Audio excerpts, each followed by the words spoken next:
Yan guys, kamusta? Well, ako, kung tatanungin nyo, okay lang naman. Who cares na? Well, yun guys, mga kabiyahe, medyo masaya tayo ngayon. Alam nyo kung bakit? Tanungin nyo ako kung bakit. Bakit? Ganon. Well, we're almost there sa ating YouTube channel, mga kabiyahe. Something that I'm really proud of, yung pagod natin. Almost there dahil masasabi ko ilan na lang yung kulang natin. Mabibilang mo na lang sa daliri, no? Ibig sabihin yung ating ginagawa ay na-appreciate, no, ng mga tao na nakakapanood ng ating video. Although alam niyo naman may limitation tayo sa ating editing skill. Pero even though lahat naman ay ginagawa natin, no, para mapaganda at mapaayos naman natin yung ating video, no. Tinotodo natin lagi yung ating pag-edit. So nakita nyo, mapapansin nyo, mga kabiyahe, may pa-thumbnails na rin tayo na tayo yung gumawa. Hindi pa siya ganun kaganda, no? Alam mo yung kapag meron ka na-achieve na isang bagay, excited ka agad na gamitin. So yung dalawa na yata o tatlong video natin, yung ating nagagamitan ng thumbnail. Isa pa lang naman yung thumbnail natin, meron tayong isang ginawa pero parang masyadong parang kung sa akin nga na ako na yung gumawa, parang hindi pa ako masyadong satisfied, no? Pero the good thing is nagagawa na rin natin, no, kahit paano. Siguro nga ang buhay ay nananatiling isang sabihin natin na adventure pa rin ba siya o isa pa rin siya talaga ng process of learning, no?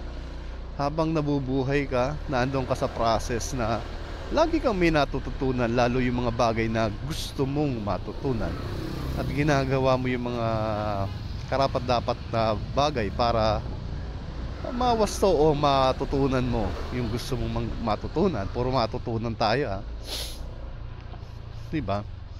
So yun, again, sa age ko na to, medyo proud ako sa sarili ko na meron akong mga new learnings na natututunan ko talaga, no? Dahil nga siguro gusto nating gawin na mas maganda, no, mas kaiga-igaya sa mga taong sumusuporta sa atin tulad nyo, no, sa mga subscriber ko, no, talaga na naandun lagi at kapag dumaan sa wall nila yung aking video, talagang pinapanood nila, ko-comment sila. As far as you know, mga kabiyahe, di ba, na before hindi naman tayo seryoso talaga dun sa ginagawa natin, kumbaga masaya lang tayo, no? Pero nung nag-umpisa tayong magseryoso, no, sabi nga, we put it to another level. Nagplano rin naman tayo ng level up natin, no? Nag-ipon tayo ng pambili natin ng makapag-provide tayo ng magandang camera, di ba? Magandang mic, mga gamit natin sa pagbablog, no? Inunti-unti talaga natin, di ba? Wala naman kasi tayong kapasidad na bumili agad ng isahang bagsak, no? Lahat pinag-iipunan. Ayun nga. So dahil maganda na yung panahon at alam niyo naman na paborito ko yung pinupuntahan natin, alam niyo na kung saan ito, di ba? Papunta ulit tayo ng Megadike, pero during sunset naman, no? During sunset doon na tayo mag-iintay ng pagbaba ng araw, kasi hindi pa tayo nakakagawi doon ng although dito maganda na rin dito ang takip silim, may mga kabiyahe. Tanyo, marami na uling mga tao dito, no? Nag-iintayan ng sunset dito. tropahan, kwentuhan. Pangalawa, walang pasok, di ba? Kita mo yung daming tao, di ba? Ang daming tao ngayon. Yan, mga magtotropa dito tatambay. So pupunta rin tayo dun sa paborito nating lugar, kung saan yun, sa Dampalit Mega Dike. Yan, sinabi ko na. No, sad to say, dito lang mga kabiyahe, itong lawa na to ay i-reclaim na. Siguro nabenta na yan ng may-ari, nagsawa na sa ganyang hanap buhay, no? May mga pulis talaga rito pag ganitong mga oras, no? Kasi alam nga nila medyo matao kapag ganitong ganda yung panahon, no? So for the people to feel safe,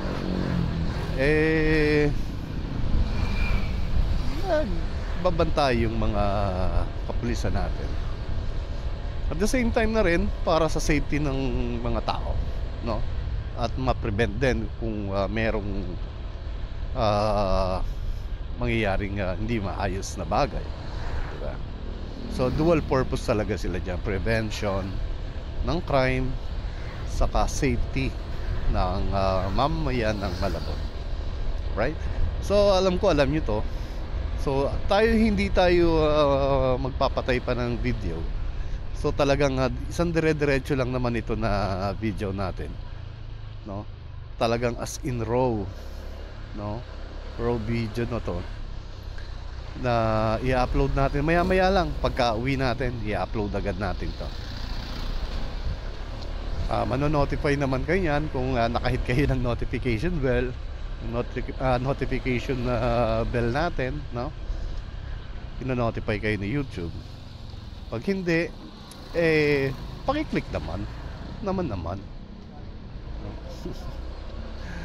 So yun. So maganda naman yung mga views natin Maganda rin yung mga views natin. Actually, nadagdagan tayo ng umaangat na rin yung watch hour natin. Pero it's long way pa rin. So ang malapit na nating ma-achieve is yung 1,000 subscriber. Yun yung malapit na nating ma-achieve.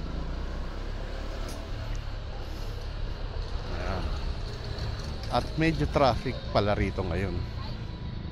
Pero pupuntahan natin yan mga kabiyahe, dahil yan ang gusto natin puntahan ngayong para sa ating sunset, no? Doon nakakaraan gawa na rito pero ngayon parang may inaayos sila, parang may inaayos ulit, kaya medyo traffic. Kasi nagwiging one way rin to Actually one way na talaga siya. One way na talaga siya. Pero wala namang baha. So talagang itinataas kasi dito So dyan lagi, yung paglusong na yan, pagbaba na yan, talagang baha dyan mga kabiyahe, no? Kahit hindi umuulan, nagbabaha pa rin dyan.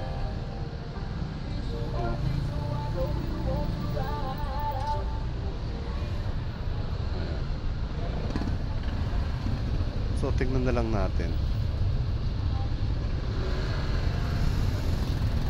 Traffic lang talaga. Pero may nag-aayos naman ng may nag-aayos naman ng trapiko Meron kasing isang medyo malaki-laking truck na nasa unahan. Truck na nandun sa unahan. One way dito. Kaya ganon. So nagka-traffic na siya ngayon. Anyways, may nag-aayos naman ng trapiko. So maayos din yan. Maya-maya lang maayos na rin yan. Pag napahinto na yan goods na yan.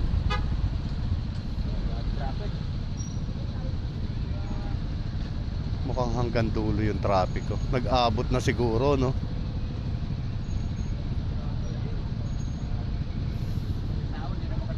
Nag-abot na. So may sitwasyon yata sa harap. May sitwasyon sa harap na hindi natin pwedeng i-ignore. Kaya tayo ay babalik. So hindi man tayo makapanood ng sunset dito sa may Dampalit, sa Mega Dike. Talaga daw mahaba. yung traffic. Parang may sitwasyon dun sa bandang unahan. So wag natin pilitin. So ang gawin natin is pumunta tayo ng bayan. Tapos pumunta tayo ng C3 dun sa Metulay. Medyo may maano rin doon. Kadagat-dagatan din. Kadagat-dagatan talaga yun. Kaya sabihin medyo ano rin naman doon.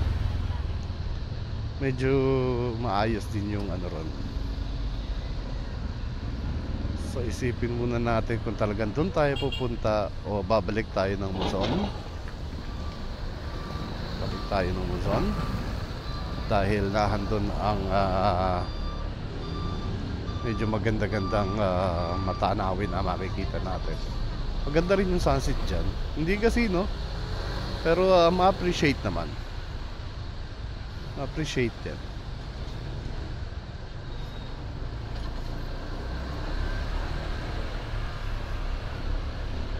Pero mag-iikot lang tayo rito mga kabiyahe.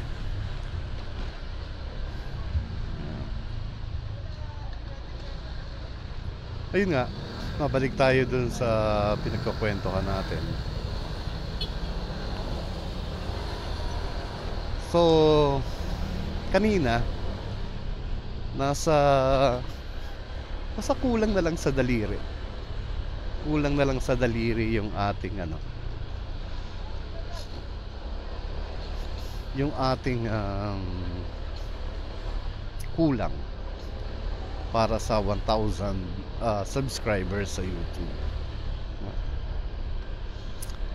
Hopefully, kapag nin-upload natin to, makabihag tayo. Nakalapate. Makabihag. Actually, nag-i-start na yung ano, yung sunset. Nag-i-start. Pero ako dito pa lang, kapag na-stress din talaga ako, hindi ako makaalis, no? Dito ako pumupunta, saka dun nga sa Megadike, sa Dampalit. Kahit paano lang yung malapit-lapit ka lang ng konti, maiba yung nakikita mo. Diba? Malaking bagay eh. Nare-refresh ka. Dito hindi naman ganun kalinis, hindi ganun kaayos, no? Kasi mga private yan eh, private land. Totoo lang mga kabiyahe. Kaya ito talagang pinadaanan, right of way siguro, ganyan, etc. Ayan ang ating kapulisan. Ayan ang ating mga kapulisan na nangangalaga dito. Ayan may mga nagpipictorial din.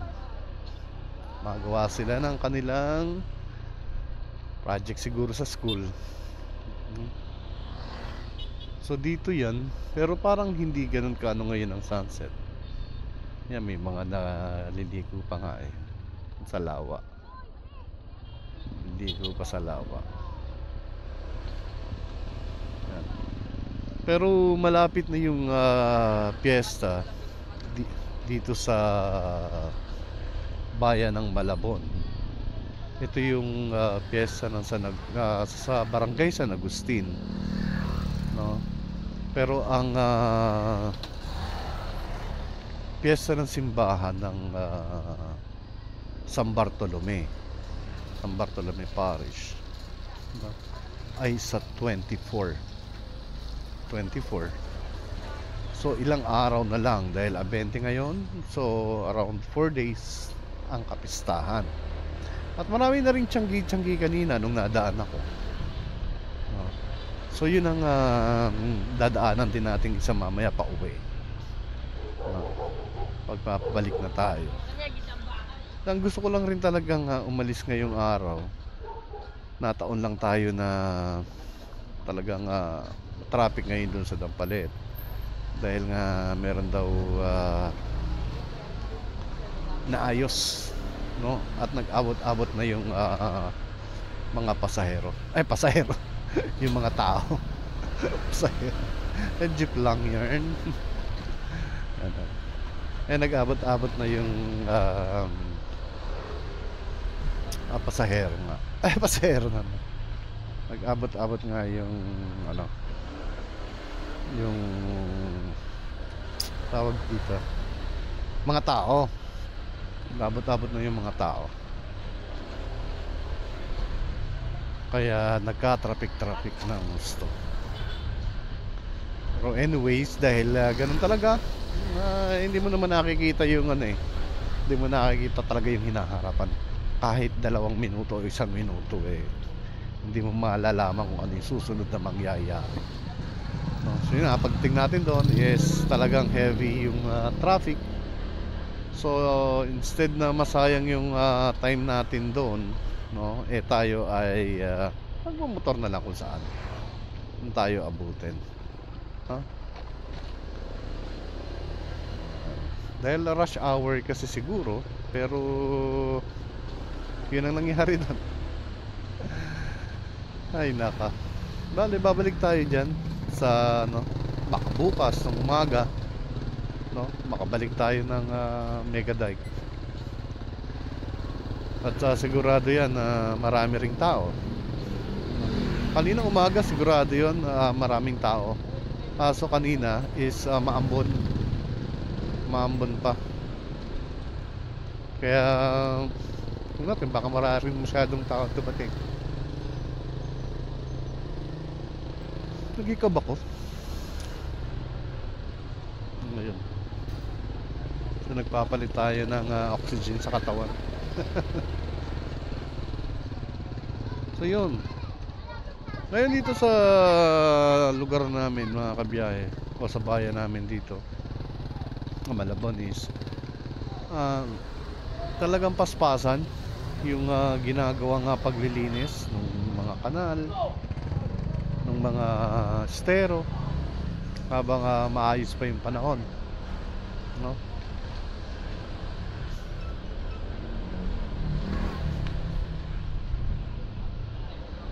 Yan. So kakaliwa tayo rito at dadaan na lang tayo dito sa isang subdivision dito sa may barangay Nyugan. Dito tayo dadaan sa loob na lang.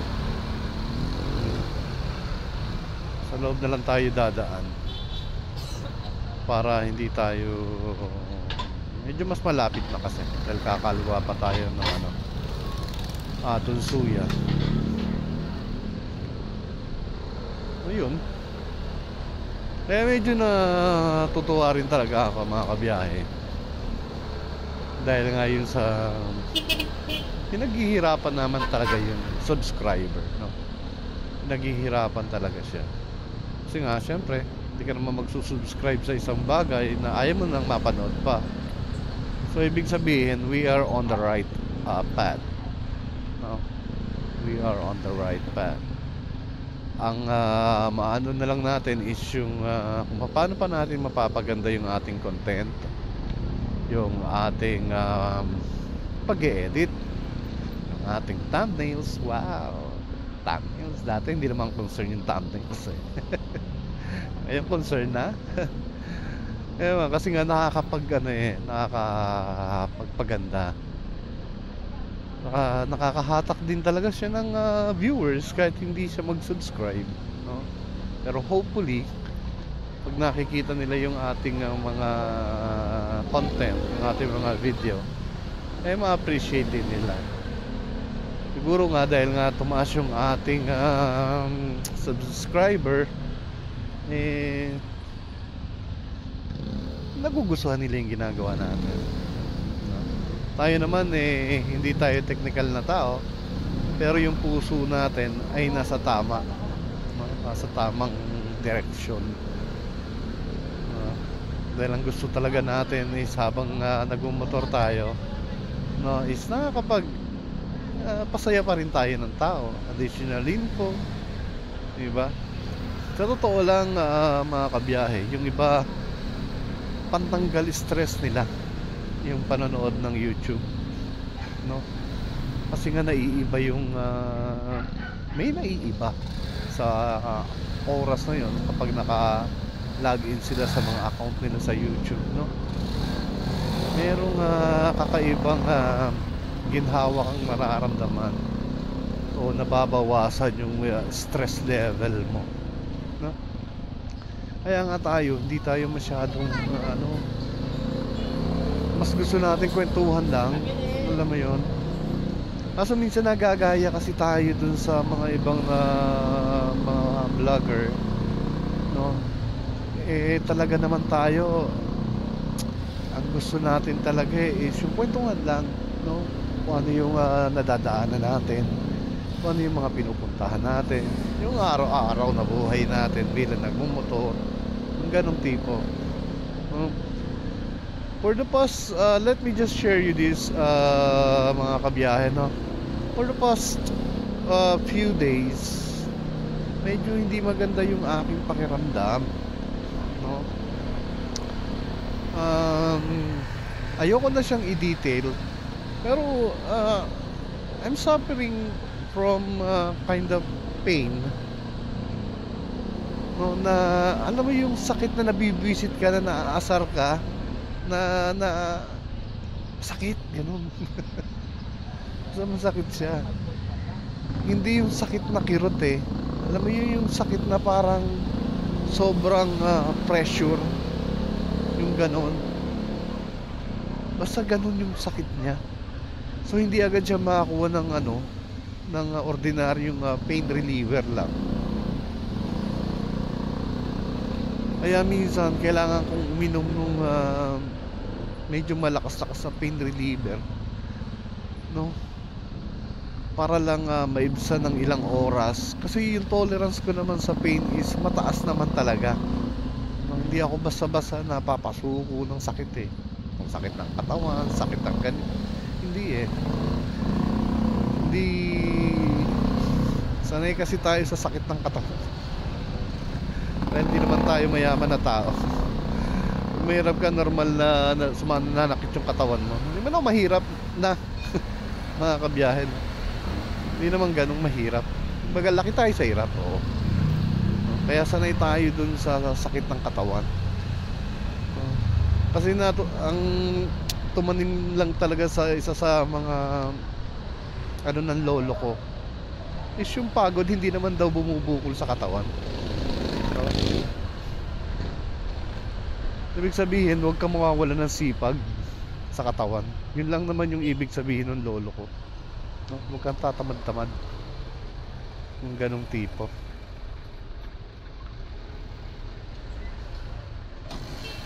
Ano ba ang plano nitong si kuya? Ano ba ang plano ni kuya na gawin? Hindi natin malaman. Ay, kailangan ko parang iparigihin tutong ating video dahil kailangan natin mag-set up ng ating pure video dahil madilim na. Saglit lang mga kabiyahe. Pero doon na paglampas doon dahil medyo busy rito tong lugar na to eh. Dahil malapit na tayo sa kanto, no? Kaya doon na sa pagtawid medyo kalmada na riyan.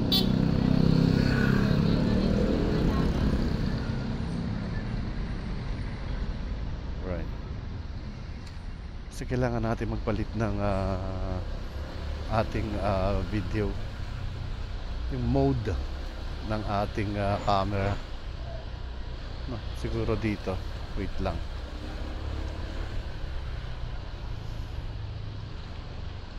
Lang. Yan. Tabi muna tayo rito sandali. Tapos magpalit lang tayo ng video. Balikan ko kaya mga kabiyahe, okay? So yun guys, nakapagpalit na tayo ng mode ng ating video. So naka pure video na siya. Kasi mas maganda siya sa low light.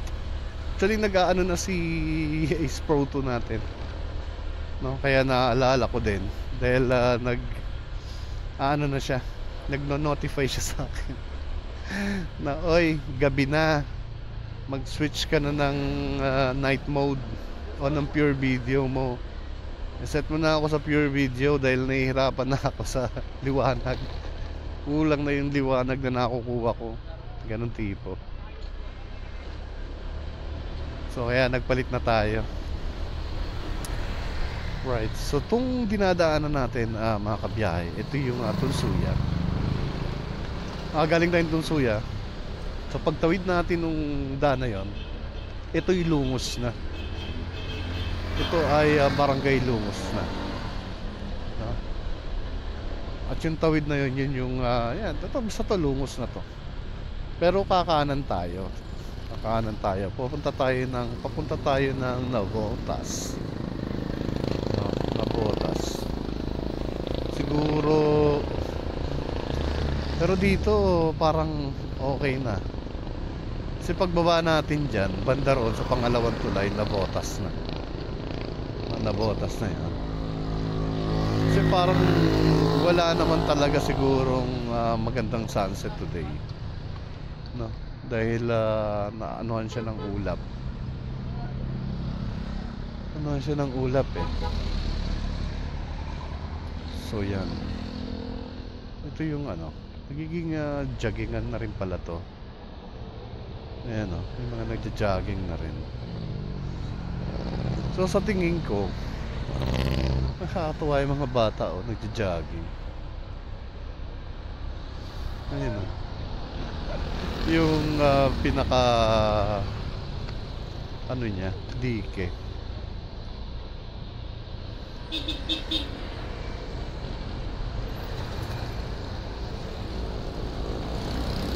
So yun,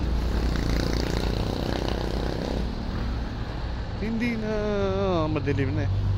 Hindi tayo umabot dun. Bala ko kasi kanina dun tayo pupunta sa isang tulay. So wala na, madilim na. So hindi na siya wala na rin tayong makikitang sunset. So ang buti na lang marami tayong rumbo. No? Natin yung lang natin yung simbahan. Dadaanan lang natin siya. Kasi ngayon talaga walang parkingan. Walang parkingan. Dahil nga misa at piyesta kasi ng piyesta ng San Bartolome. Kaya kita nyo na yung banderitas, di ba? So yung kahabaan na to, kapistahan dito sa 24 sa itong buong San Agustin na to. Tapos lahat yan dahil dito sa buong Malabon, yung San Bartolome yung kauna-unahang simbahan o parokya. No? Ang simbahan po ng San Bartolome dito sa Malabon halos idara ni Jose Rizal. Idara ni Jose Rizal. Kinuha na natin yun ng video before. Kaso ewan ko kung natatandaan nyo pa na tinanong tayo ng guard kung saan gagamitin, gano'n. Sabi ko nga baka daw kasi sisiraan yung simbahan. Alam mo yung gano'n, kasi may naging internal issue pala o may incidenting nangyari dyan sa, kasi simbahan yan, tapos yung kabila is Campo Santo, no? O cemetery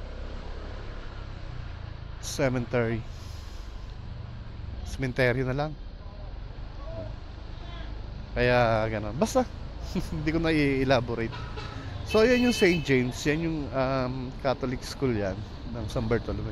Ayan yung simbahan, kung nakikita nyo mga kabiyahe. Diyan yung mga tiyanggian dito, no? Gagawin natin is iikutan lang natin siya. Ikutan lang natin. Kaliwa kanan na yan. Tapos dito may maraming titinda ng bibingka dito sa amin Ito bongbong. Ayan punda, 3.50. Pero ikutan natin ng isang ikot. Ayan, Happy Fiesta, Apostol San Bartolome. Ayan, 50. No? Mga tempered glass. Cellphone. 50 pesos lang. Wala man nakakabit. Talagang gumagabi na.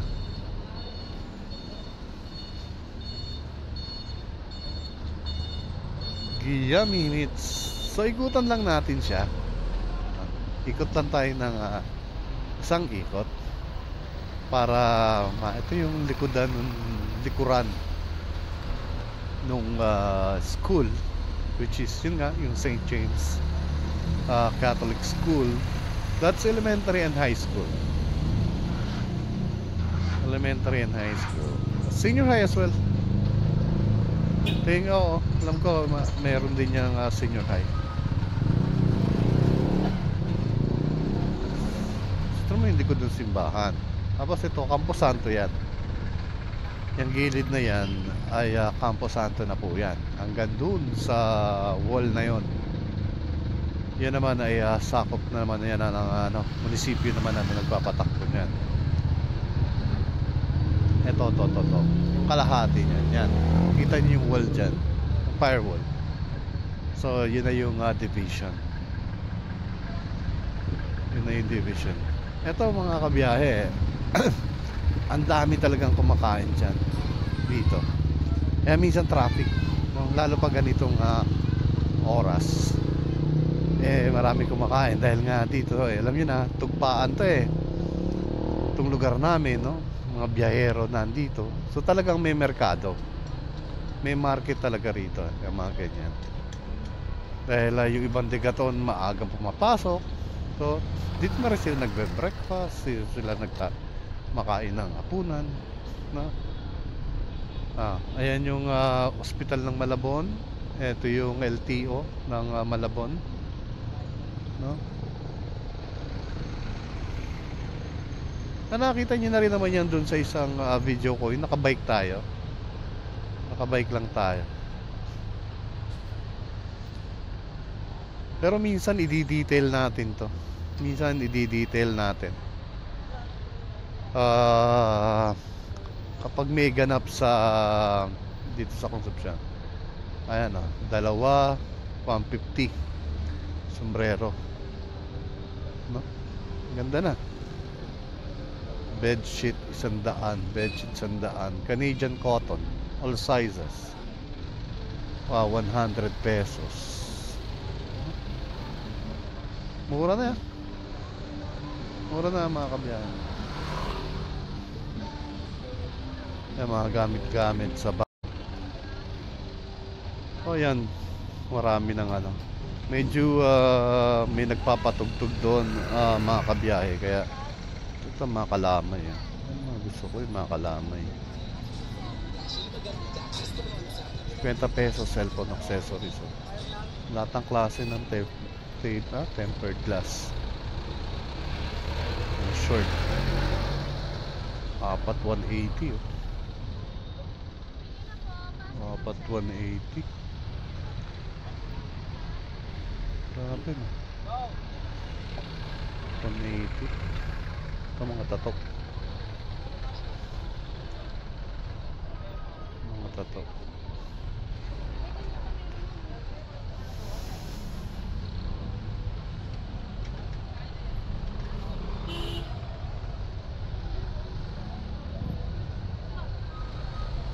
Mga laruan. So marami na. Pero alam nyo mga kabiyahe, nung araw, no, ang paninda rito kapag pyesa, nung kabataan, nung bata pa ako, ang tinda rito, mga laruan na palayok, alam mo yun, yung kabayo na papel, yung pinatigas, yung patong-patong siya na papel, ganun na kabayo. Ayan. Pero napakamura ng paninda, 300 punda, no? Bedsheet na 100 ng 100. So medyo sabi natin na mura na, murang panindan. So syempre piyesta So yun ang ating munting ikot. Ikot lang. Pero sa sa piyesta, talagang mag-iikot tayo dyan. Pero hindi na tayo magmumotor. hindi tayo magmumotor, kundi tayo ay mamamasahe, no? Meron kasi kami rito umiikot na e-trike. 10 pesos lang yun. 10 pesos. Actually, yung 10 pesos na yun, isang ikot yun. Isang ikot yun. From Hulo to Bayan. Ganun. Pero syempre, hindi ka naman pupunta ng Hulo. Nakunda. Hindi ka naman iikot ng gano'n, no? Hindi ka maikot ng gano'n. Syempre, yung traffic ko, consider mo. Syempre, may pupuntahan ka, may uwian ka. Yung gano'n tipo. No? Pero kung gusto mo umikot lang, as far as I know, that is 10 pesos alone. No? Yung isang ikot na yon. Kasi yun ay ano ng tourism namin dito sa Malabon eh. Yun ay part ng turismo dito sa Malabon. Kaya ganun yung bayaran. So hindi yan tumataas. Talagang 10 pesos lang yan. Kaya nung una is hindi sila na-appreciate. Ngayon talagang nagagawan pa dahil nga 10 pesos lang. O kumpara mo sa minimum fare ng jeep, yeah. So makakamura ka talaga. Kahit naman ako, no? Pag pumupunta ako ng palengke, hindi naman ako nagmumotor na halos. Mas gusto ko yung sumasakay sa kanila. Nasusupport din natin sila kahit paano, di ba? On our own small way. Yun.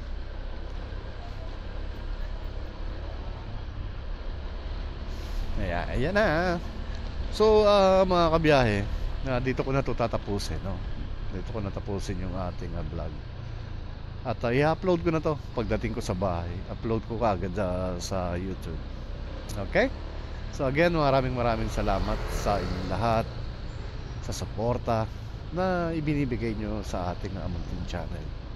Again, I do really appreciate that. Sa mga hindi pa po nakasubscribe, just hit that subscribe button and of course click that notification bell and choose all for you to be updated naman sa mga upload natin.